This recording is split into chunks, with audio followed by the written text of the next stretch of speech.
ఒక డెలివరీ అయిన తర్వాత మాకు యూట్రస్ ఏమేం ప్రిపరేషన్ అవుతుందో డెలివరీ వరకు అదిని మనం డెసిడ్యూ అని చెప్తాము, ద యూట్రైన్ లేయర్, అది షెడ్ అవ్వాలి. సో అది మాకు జనరలీ ఒక 2 to 3 వీక్స్ వరకు బ్లీడింగ్ అవ్వచ్చు. అది తర్వాత ఎప్పుడు ఒక లేడీకు రెగ్యులర్ సైకిల్స్ అవ్వచ్చు అని మనం చెప్పలేము. The earliest cycle a lady can have after delivery is 3 weeks టైంలో. ఎందుకంటే ఆ హార్మోనల్ యాక్సెస్ మళ్ళీ నార్మలైజ్ అవ్వడంకు 3 to 4 వీక్స్ పడుతుంది. బట్ చాలామంది వాళ్ళకు ఎస్పెషలీ ఎక్స్క్లూజివ్లీ తల్లిపాలు ఇస్తున్న బిడ్డకు తల్లిపాలు ఇచ్చిన వాళ్ళకు అప్ టు 1 month లేదంటే 3 months లేదంటే 6 months, ఒకేజనలీ ఈవెన్ 1 year వరకు పీరియడ్ లేకుండా ఉండడం కూడా మనం చూసాము.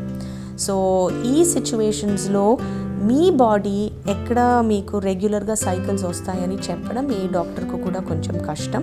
బట్ అది ఒబ్జర్వ్ చేసి అది ఫాలో అవ్వడం and then taking contraceptive advice important. But initially మాకు abnormal uterine bleeding postpartum పీరియడ్లో కూడా కామన్. లైక్ కొన్ని వాళ్ళకు ఒక 45 daysకు పీరియడ్ స్టార్ట్ చేయొచ్చు and then it may continue for 15 to 20 days.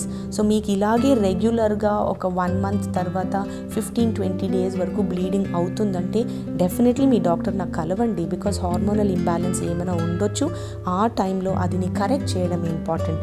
ఎందుకంటే ఆ చాలా emotionally and physically challenging phase అది.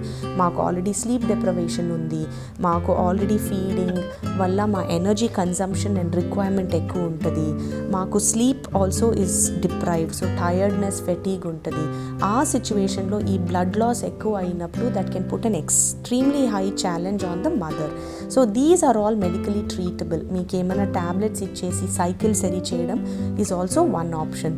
So depending upon your cycle చాలా హెవీ బ్లీడింగ్ అవుతుందంటే డెఫినెట్లీ మీ డాక్టర్ నాకు కలవండి, అదికు టాబ్లెట్స్ ఉన్నాయి.